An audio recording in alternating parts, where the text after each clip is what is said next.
Hello, everyone, and welcome back to the Make Life Less Taxing podcast, the show where we uncover what really creates freedom in life and business, and we'll explore stories of those who've learned how to build wealth with purpose.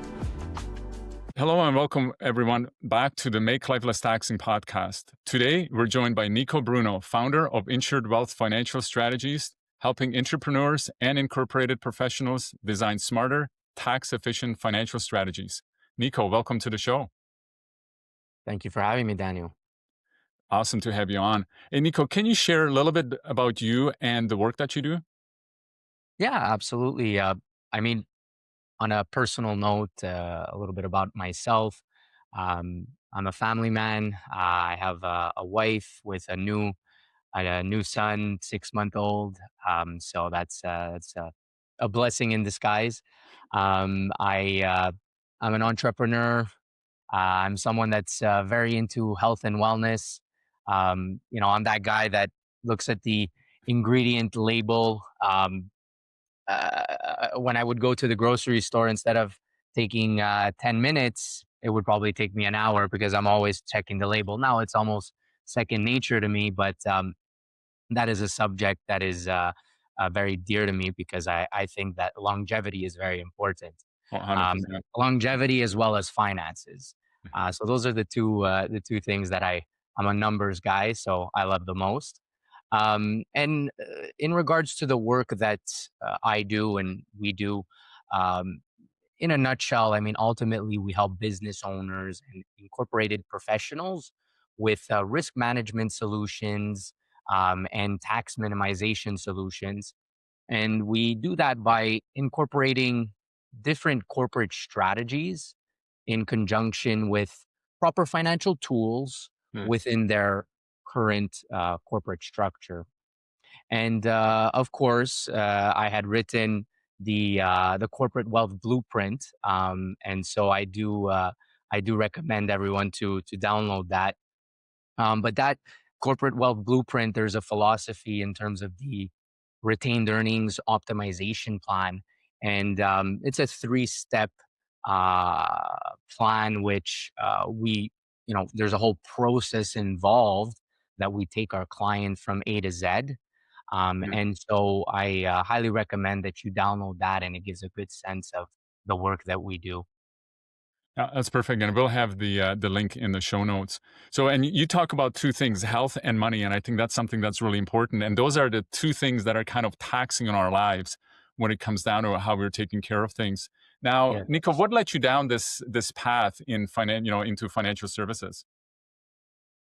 Yes. So basically, it's a funny story. I mean, life has a way to kind of put you on a path that ultimately you were destined to be in. But um, to go back, I mean, when I was about 18, 20 years old, uh, I had started a multi-level marketing company. I was young with a few other individuals, and gained a lot of relationships, great resources. Definitely, it was a great school, proper mindset, etc. And all to say is where I'm coming with that is, um, I was working in that, and I was around 20 years old, so I decided to kind of stop and really focus on my studies. So I Mm. went to John Molson School of Business at Concordia and majored in finance. And so what once I finished school, um, I didn't actually pursue financial services or the financial services industry. It's quite funny. I'm Italian. My father is has been in the construction industry for over 45 years, probably 50 years now. As an immigrant, of course, what did we know as an Italian is construction. So um, my my goal coming out of school was to take over the business. Right, I always had that entrepreneurial mindset, but the goal was to take over the business. And about, I would say, a few years later, I mean, at that time I was working probably 80, 90 even 100 hours a week. And let's just say that family and business sometimes doesn't mix. And so about 7 or 8 years later, I'm not going to say the person's name, but someone I was working with in the past, they had given me a call and they said, "Hey, Niko, I have an opportunity. Why don't we go grab a coffee?" And of course, I'm a very open-minded individual, and I said, "Yeah, let's catch up. How's it going?" And so, lo and behold, he was trying to recruit me in financial services to become a financial advisor. And at that time, it just wasn't the timing wasn't right, and uh, I kind of let it to the side. But it was always on my mind. Sure. I studied finances. I was always a numbers guy. I mean, I worked in construction since I was 16 years old, right? But let's just call it family and business. Sometimes is a bit tough, and so about a year later, I said, you know what? Let me revisit this. So I gave him a call.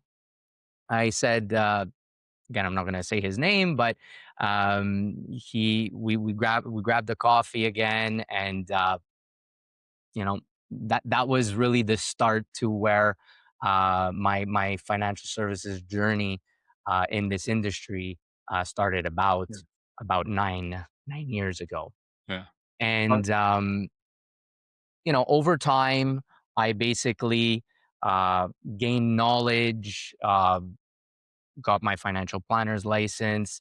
And at first, I was hustling, right? I was working with, I would say, family, friends, right? The usual as an entrepreneur when they're starting out in most industries, you're trying to get new relationships, and it brought me to the corporate side of of things and learning different strategies. I wanted to make a brand, right? A brand that kind of represents business owners. And insured wealth, it might not mean anything to you. It might mean resonate to you.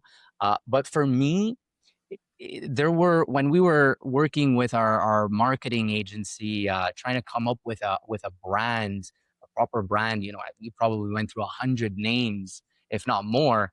And insured wealth always stood out to me because when you're talking to a business owner or an incorporated professional, they take on a lot of risk, right? And when you're starting a business, it takes a lot of courage, but you're just constantly trying as a business owner to go, make that revenue. You're a salesperson in a way, right? But insured wealth really, it kind of tells in my mind, that the business owner does not need to worry about that side of things, yeah. right? You do what you do best, and we're going to ensure that wealth accumulation, that growth will occur. So that's where that really kind of stems from. Okay. Well, you know what? You bring out a great point, especially for business owner. Like I said, they take a lot of risks, a lot of entrepreneurs, and they're kind of the type of a person that jumps out of an airplane and going like, "Oh, I guess we've got to Yeah, build the parachute yeah. because we don't have one." So And it's they it's a pay a matter lot of of taxes. protecting. Yeah. They pay a lot of taxes. Which is another part of it. So, was there a turning point or defining moment that really shifted kind of your view of corporate wealth planning? Yes. I mean, as I mentioned, when starting in the business, I was really involved with friends and family, and then as I was learning and gaining the knowledge on different corporate strategies for risk management and tax sheltering vehicles that can really be used to save taxes, not only on a corporate level, but as well on an estate level, Yeah. right? Because when you're speaking to a corporate owner, an incorporated professional, business owner, high net worth, um, you need to look at the global picture. It's not just one avenue. You have to look at everything. And when I learned and gained the knowledge of these strategies, there was a ticking point in saying, well, working with business, they need this. This is probably one of the most important aspects for their financial future, Mm. right? And so taxes is one of the things that business owners hate is a bad word, but kind of despise in a way. Yeah. And so this is where we come in and kind of help them take care of their financial affairs and their succession planning. Yeah. So what is kind of right now the most energizing or exciting thing for you or recently that you have kind of worked in your business or even in personal life? I mean, congratulations on your son. That's just awesome Thank to always you. hear. But are there other things that are kind of happening? Well, look, my son is the blessing in disguise. I would say I would have never thought to be so. I don't even know what the word is, but it's like you see this person and it just lights your day, and Mm. he's just brought so much energy and light into the family. For me, it's very exciting on a personal level. Um, but on a business perspective, right now, I'm actually working on a marketing strategy that it's it's in the works right now. We've actually implemented a few of the aspects with my marketing team, going towards incorporated professionals. So that's driving me right now. Of course, the whole branding aspect of insured wealth, right? So that's kind of driving me. I want that brand to have a representation towards business owners. And so that's really kind of driving me on a business level. But on a personal level, I would say my son is probably the biggest. Yeah, no, nobody can ever prepare you for it. Nobody can ever tell you how it's going to be. You know what? I've got two kids of my own, and one thing that I always tell everybody: just enjoy the time. Right now, they grow up way too fast. Oh my goodness, So, uh, he's 6 months. He was 6 months for Christmas time, yeah, actually Boxing Day. He was 6 months, and I mean, just seeing the growth, how someone could be from he was 5 pounds 8 ounces. He was such a so, speckle to what he became. He's probably 3 4 times his weight, yeah. and in such a small amount of time. So yeah, they definitely grow up quite Mm. quick. Now, you know, you talk about the business and everything that you're doing, right? So, if you had to sum up your mission kind of in one sentence, what would that be right now with you? Yeah, so I would say I would say I help incorporated professionals and business owners find money that they are losing unknowingly and unnecessarily, Mm, and really redeploy that money into wealth building and tax sheltering vehicles in a nutshell. okay. Well, you mentioning you work a lot with incorporated professionals. Now, when they first come to you, what's usually happening in their financial world? Yeah, I would say that they're usually in that succession planning stage, but you know let's describe more or less. I mean, it could be a business owner, an incorporated professional. They usually tend to have potentially their active business, operating business, a hold call with their investments, potentially having some real estate, potentially mutual fund stocks, depending who they're working with. And so they have, you know, some things in order. However, when they come to me, they're usually in a situation where, what's the next step, right? Mm, My business has been booming. I'm in a mature phase right now. Um, how do I transfer this wealth to the next generation in a tax efficient manner, right? And that's the most important thing, because when you start a business, the government is right beside you, and so without proper planning, business owners know that that their wealth can erode because of inflation, of course, but most of all, taxes. And so we come in and we help them solve that issue. Yeah. You bring up a very important point. A part of the movement that we're building, Make Life Less Taxing, is also something we call keep what is yours and break free. And keep what is yours is really what you're just mentioning, right? Often when business owners start, the last thing they're thinking about, how do they get out of the business? We're like, no, no, no. That should be the first thing you think about because it's Yep. not what you do or how much money you make, it's what you get to keep. The exit point is the most important. And that's the one that most people, don't think about. Yeah. So when you work with the entrepreneurs and business owners, what kind of problems are they typically trying to solve? And what are they not really seeing yet? Because I think there's a lot of kind of deception. They think that maybe they're taken care of, but they're not. So what do you Yeah. see most often? Well, that's a great question. And I want to go back when we're talking about a business owner, right? It all depends. The problem that they're going to be solving all depends on their stage, Hmm. right? So I like to I like to see each stage that they're at. So depending on what stage the business is at, that will be their typical problem. And there's really three phases to business to a business. I mean, uh, the first phase would be a new business starting out, right? Their typical problem is looking more at risk management, right?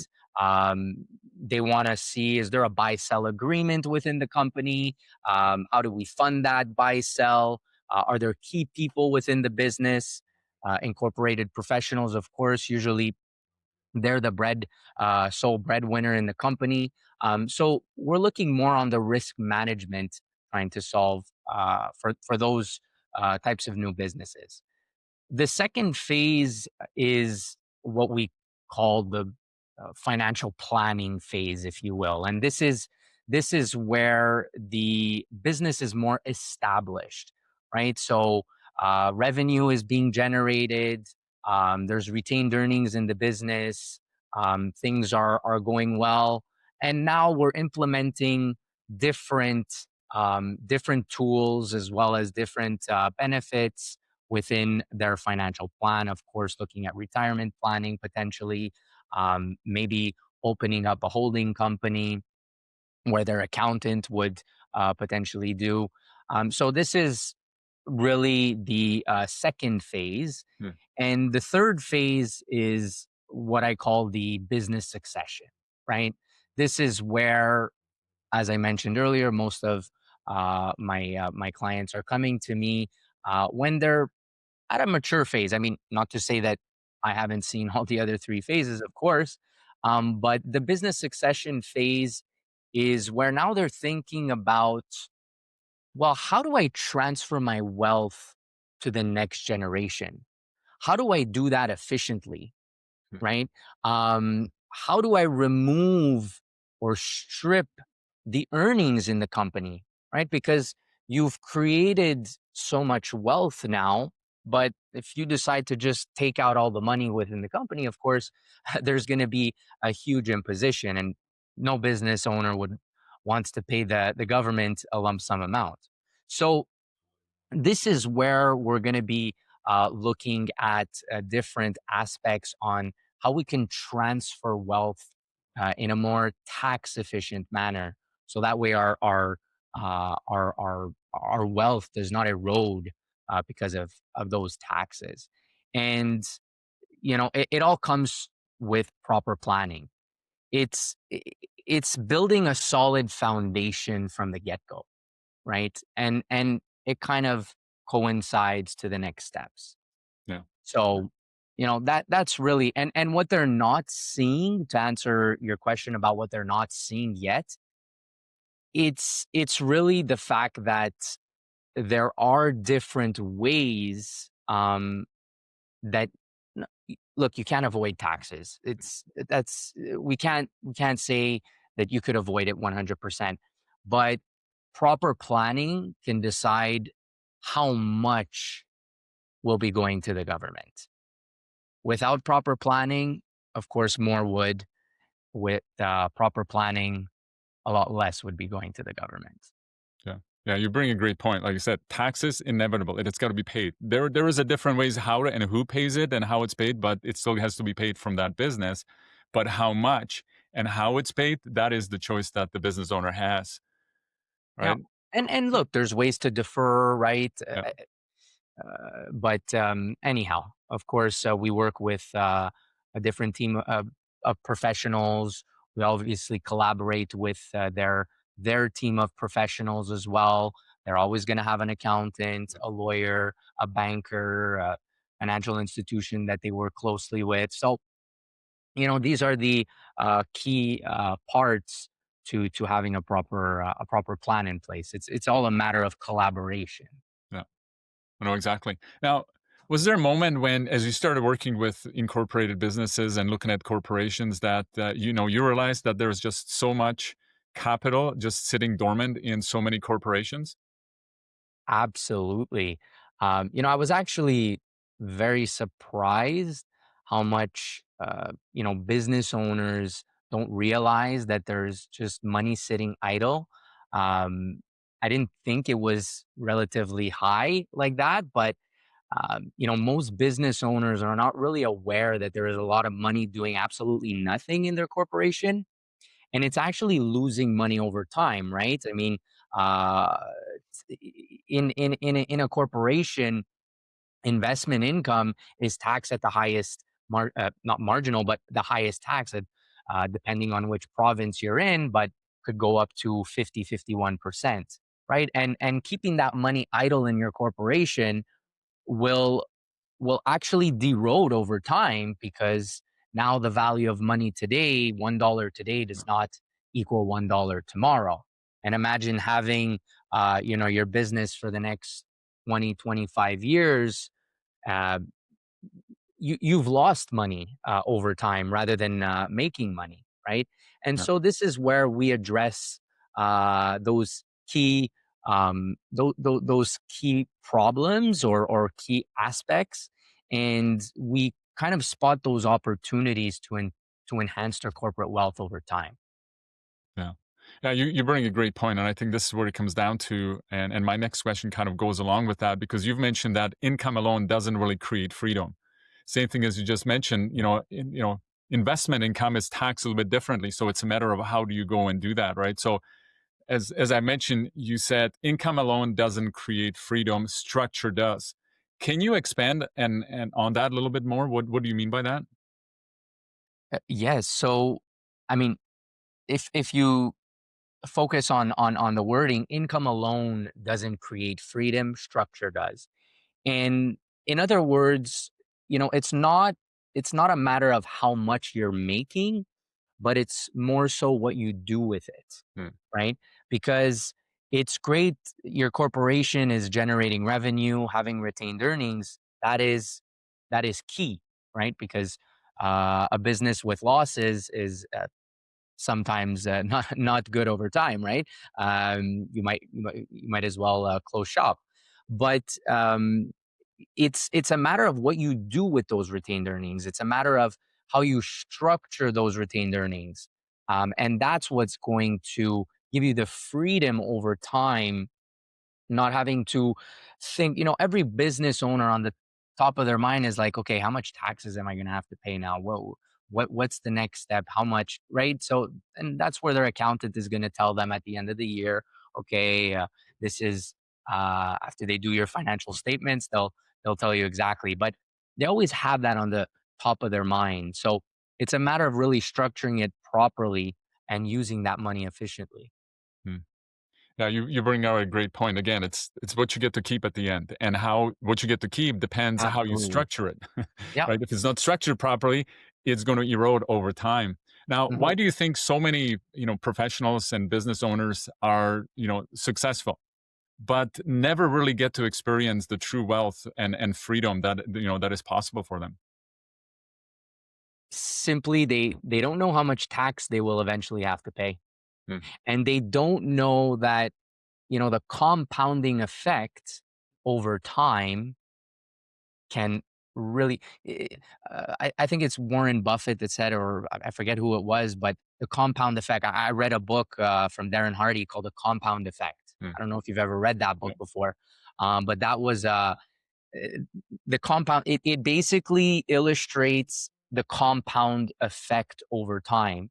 Small, little, intricate details today can be compound to an True. exponential amount over time. So small little things today can just exponentially increase over time, and that effect of taxes today over time, and you look 30 years down the line, it becomes an enormous amount. Yeah. It's the opposite of the compounding that you want, right? It's Yeah. exactly, right? The compound effect is actually saying that the actions, small little actions that you do today compound over time. And, matter of success and building wealth and so on. But in this case, you don't want that compound No, effect. It's no, it's the not with inverse. taxes. Yeah, it's the opposite. It's kind of like Exactly. interest on your mortgage or something, right? The longer you spread it out, the worse it is. So now, can you walk us through the retained earnings optimization plan and kind of the three steps of convert, preserve, and multiply? Yeah. So as I mentioned earlier in the corporate wealth blueprint, so we have three phases. I mean, it's quite simple. The conversion phase is, we say that wealth must flow, not stagnate, right? So if you have dormant capital trapped inside your corporation and you don't know what to do with it, well, that's not working for you, right? So we want to direct that capital with intention, and that's really the first step. When we're trying to establish, doing a diagnostic and really making sure that we find the money, right? As I mentioned earlier, we want to find that money and spot those opportunities. So that's the first phase. The second phase is the preservation phase, right? So, um, and we say wealth must be shielded to survive. Hmm. Okay, and what do I mean by that? Once we find the money, and we're able to have that intention of converting, we want to position that money within structures that reduce exposure to things like unnecessary tax drag, market risk, um, vulnerable events, unexpected events, etc. Right. So we want to be able to, um, if God forbid anything was to happen, we have a proper foundation, right? And so that comes to my third phase. But I want to bring a little analogy to the table here is when we build a home, right? You're building a home. What's the first thing that we need to build, Daniel? You got to have a solid foundation. Right? I mean, Yeah. you could build a skyscraper all you want, but if you don't have that solid foundation, that skyscraper is going to fall at some point, right? And look at it's a matter of engineering and architecture, right? We You see want to that in build. China. There's a lot of high rises that have fall down because they had a shoddy foundation, right? There you go. You So don't want to cheap out on the yeah. foundation, right?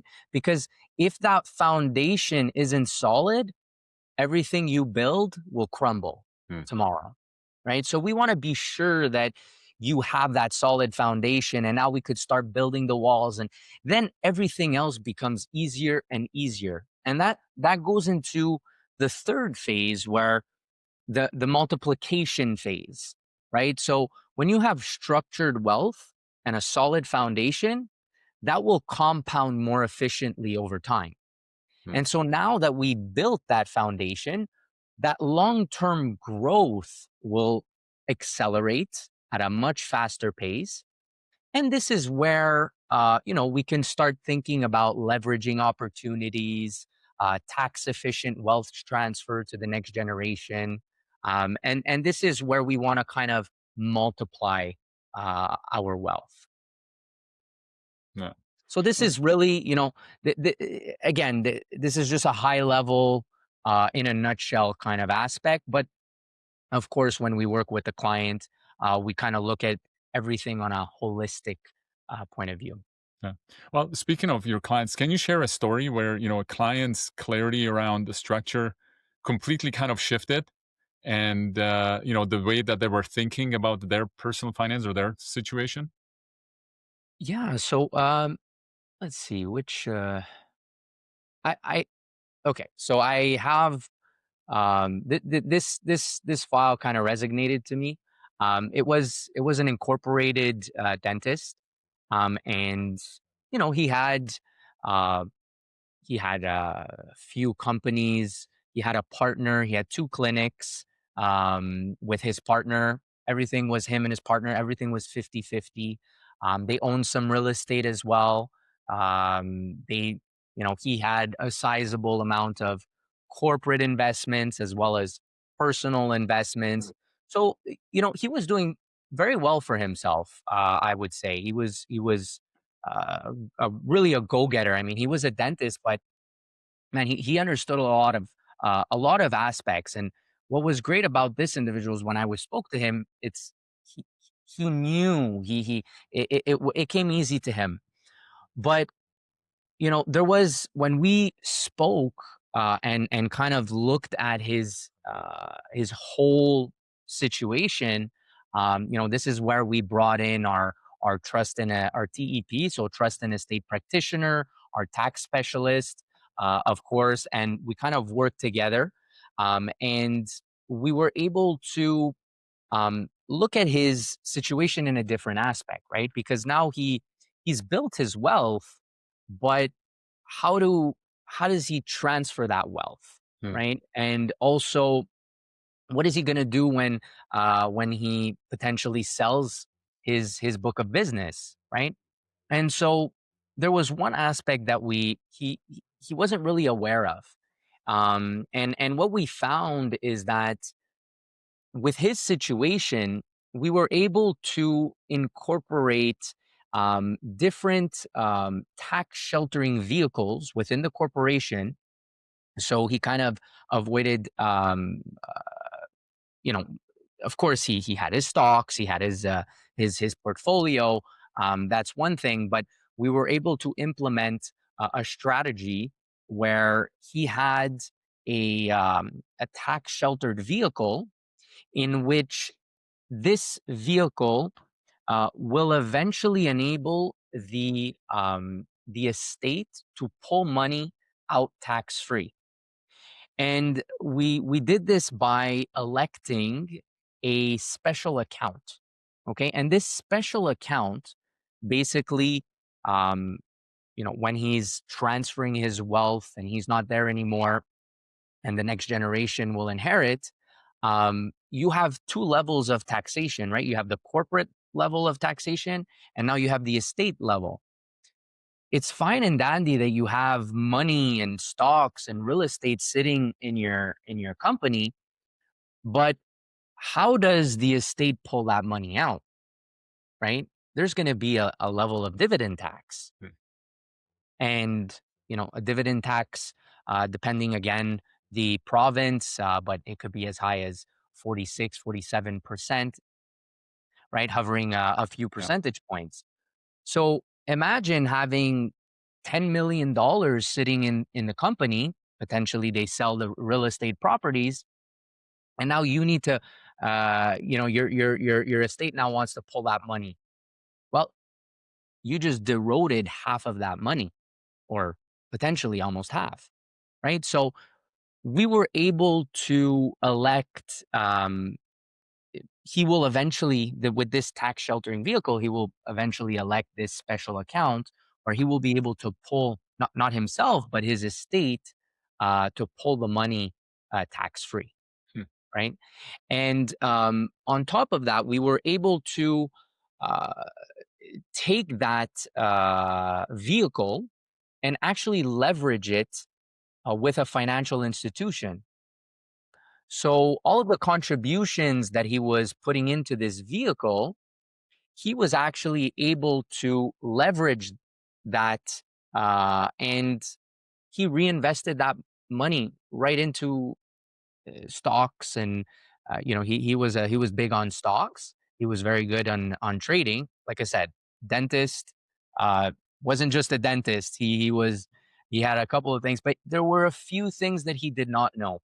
And so when we were able to kind of guide him and show him, here is what you are today, this is what you have, this is what it may become, um, it put a light bulb in his mind, and he understood right away. And that's, right after that, we had implemented the plan, and he was very, very happy Mm. at that point.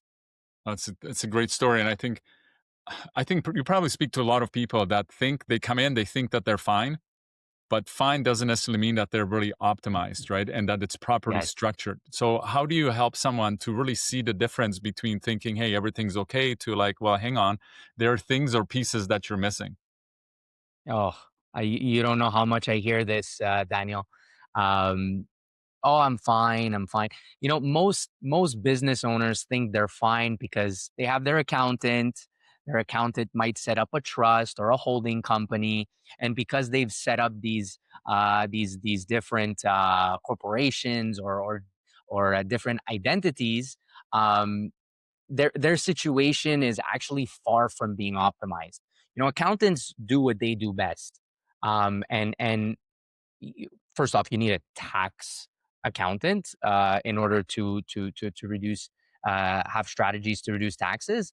Not all accountants focus on taxes, but most of the high net worth have this in place. But Yeah. what we do see is that their situation is far from being optimized. And so when we go through the retained earnings optimization plan, obviously depending in accordance to what stage they're in, doing a proper diagnostic, very, on a holistic manner, right? We want to understand the whole situation. Then we're able to come back with a proper deliverable. And this deliverable is going to outline where they are today and what can be done to optimize. And at the end of the day, numbers don't lie. The numbers are the numbers, right? Yeah.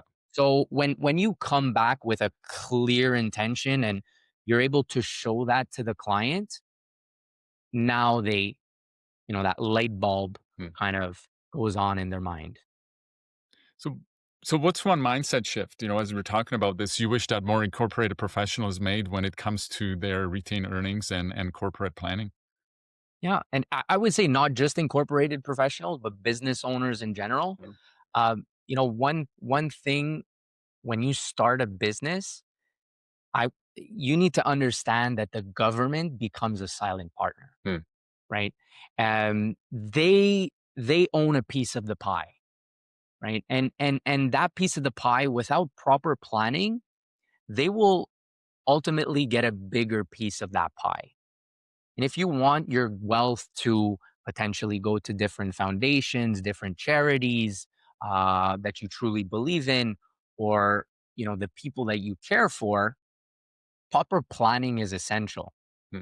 There's different strategies that we can utilize where you're converting taxes into a charitable giving, and that actually reduces the tax that your estate will eventually have to pay. So you're Hmm. basically just converting taxes that essentially will be going to the government, but you convert that into charitable giving, and ultimately reduces the tax exposure to the estate. Yeah.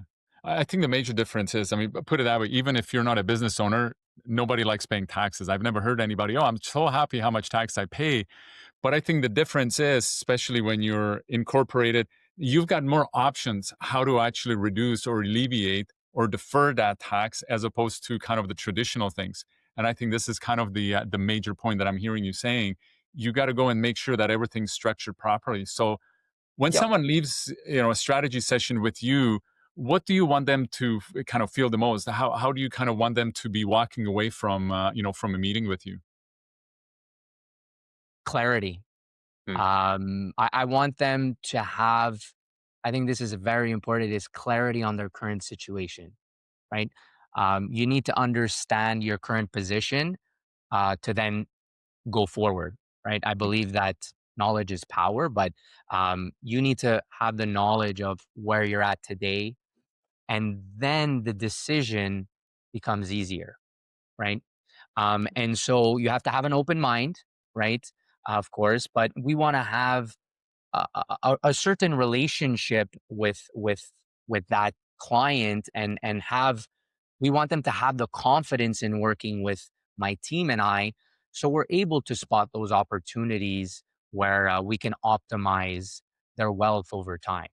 And I think that's very important, because if we're sitting in front of someone that's kind of close minded, it might not be a good fit, and that's okay, and that's really okay. There's not sometimes the fit Yeah. doesn't go well, and that's okay. I mean, we want to work with people that have an open mind, and are willing to see and go through that clarity and their current situation. So Yeah. yeah. It's a great point. Yeah, they've got to be open minded to what you're doing there. But now on the flip side of it, what's most important to you in how you show up for clients beyond just the numbers? That's a great point. I would say for us, or for myself, the goal is really to be a partner, Mm. right? A partner to them, a partner that works as their quarterback, right? I'm not sure if you know football. Most people do, but the quarterback oversees the play. He calls the shots, right? Not to say that we're going to call the shot for the client, but we oversee their whole situation, right? I've had situations where there is a client in front of me, and there's one son or daughter that works in the business, whereas another one does not. And so we want to understand, in terms of, let's call it succession planning here. Well, do you want to have an equalization in the estate? Because essentially, if one of the kids own part of the business and the other one doesn't, well, is it fair to one getting more than the other? And that's a discussion, right? And that's an open discussion that we're gonna have with the client, and really go through what their intentions are. So we really act as that quarterback to oversee the entire picture. And so we want to have enough information to really execute accordingly. Yeah. And so that's beyond the numbers to me. That is really understanding more on a personal level, as well as on a business level. And of course, what their will is going to stipulate, and so on. Yeah. And this is really what I hear from you from the perspective of, when you're looking at advisors, it's like, hey, you don't want to be sitting across the table with the client. You want to come to their side and be, as you mentioned, their quarterback, be their confidant, be there to help them to make the next best decision for them. It's not trying to sell them something. It's not trying to get them to do something they don't want to do. It's a matter of finding out where they are at, what's going on in their life, where do they want to be, and then figure out what is the best path for them with their situation. And I think this is often where people Absolutely. think, where they get advice from a friend or family. You need to know the whole situation, because just taking advice from somebody that doesn't really know how all these things work together can be quite dangerous, right? Absolutely. We take a very consultative approach. Mm. That's really how we don't come back with a solution. No, we do a full diagnostic first, understanding everything, and then we're able to resonate Mm. with the client, and come back with a proper recommendation, of course. So when you think about legacy, both for your clients and even in your life, what do you really hope that your work ultimately stands for? I w- Ultimately, I would like it to be to empower you with the knowledge and understanding to see what is not on your radar, right? So before we meet, um, there may have been blind spots that mm, the example that I shared earlier with my client. Um, there was a blind spot, right, that they didn't necessarily know about. Mm. and that there was a solution to that blind spot, but they were just not aware. So we want to empower you with the knowledge and understanding to see what was not there in your mind, right? It's like the four I don't know if what you want to call it, but the four pillars of understanding, I would say, right? You know what No. Yeah. you know what you don't know, you know, excuse me, you don't know that you know, and then you don't know what you don't know, No. Yeah. right? And so we want to bring you from a you don't know what you don't know to now knowing, Yeah. right? So that's really ultimately what I'd like Yeah. It's making essentially. informed decisions, I call it, right? Like we make Exactly. decisions all the time, and sometimes we've got no way how to really answer the question, but we have to find, or give an answer or make a decision. Well, what do we want to do when it comes to finances? You want to make informed decisions. You want to make sure that the decision you're making is actually built, as you were mentioning, on a solid foundation, right? And knowledge is Absolutely. kind of that first step of that. So, listen, this has been great. As we're closing down here, I've got, I call them the four rapid fire questions. It's kind of the first thing that Okay. comes to your mind when I'm going to ask them. Okay. What's your favorite book that's really shaped your thinking? Okay. So I would answer this. I know it's a rapid question, but in Yeah, that's fine. two types of books. So one would be health, and one would be thoughts, mindset, etc. Success. Think and Grow Rich was one of the first Yeah, pioneer great book. books that I kind of I don't know if you know it. Think and Grow Yeah, Rich from Napoleon Hill. That really helped me acquire positive thinking and positive thoughts. Um, and the second favorite book in terms of health is kind of shifted my thinking is The Medical Medium. mm, Um, that to me, it was a medical medium secrets to chronic illness and how to finally heal. Okay, but the medical medium, he has multiple different series of books. It's from Anthony William, and that really shaped my thinking on a health perspective, yeah, that's great. and, and More, and also the health system that we have. So yeah, morning routine or habit that you can't live without. yeah, so I mean, it's probably not surprising, but exercise. So, Mm, but my routine in the morning is kind of I have a routine, and when I wake up, I always have one between 500 to 1 liter of water beside my on my nightstand, and I drink a good amount of liquid. I have positive thoughts of how grateful or what are the things in my life that I'm grateful for. So I always just kind of say that in my mind. Um, and um, and then, as I'm getting ready, I go and exercise. Those are the first things in yeah, the morning that I have as a routine that yeah. I can't Well, I it's can't live as in it's without. a foundation. If you lose your health, there is not a lot that you can do, right? So that's very important, taking care of that. Very Now, blessed for my health. I yeah, can tell you that. I have people around me that aren't in good health, and yeah, so that's the number one. Without that, nothing else matters. yeah. No, exactly. Now, is there one bucket list that you haven't done yet? Yeah, so I've traveled, but Greece, and actually Mm, we're going to be going, which I'm very excited. I mean, it hasn't been officially booked, but we're planning to go to Greece. My wife is Greek, yeah, and so I've never been to Greece. She's never been, so that's definitely on my bucket list. yeah. So we said, you know what, when he's won, let's take a plane and go to Greece. Yeah. No, that sounds like a great time and a lot of fun. What's a surprising hobby or interest that really recharges you or energizes you? I would say traveling. Mm, Traveling would be one. Traveling or just going down south, having a vacation, relaxing. Um, to me, that gives me definitely a boost. yeah, Just getting the head out of the sand, if you will, and not really thinking about uh, the day to day operations, and just getting some clarity, so that way I'm re-energized coming back in. yeah. No, that's great. Now I've got one last question. I call it the hot one. Fast forward to the end of your life and imagine that everyone forgot everything that you ever told them, taught them, or showed them, but they do remember one message from you. What would you want that one message to be?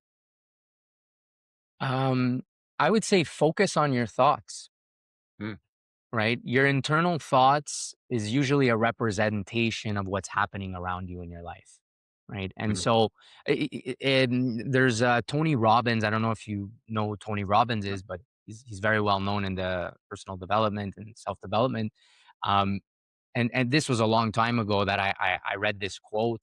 It's life doesn't happen to you; it happens for you, yeah, right? And so if you have that mentality that life is happening for you, you'll always have that, you know, mindset that this will lead to something greater, yeah. That's right? a And great. sometimes, life hits you hard and, Yeah, there's going to be down points in your life. That is inevitable, but yeah, that essentially is happening for you, not to yeah. you.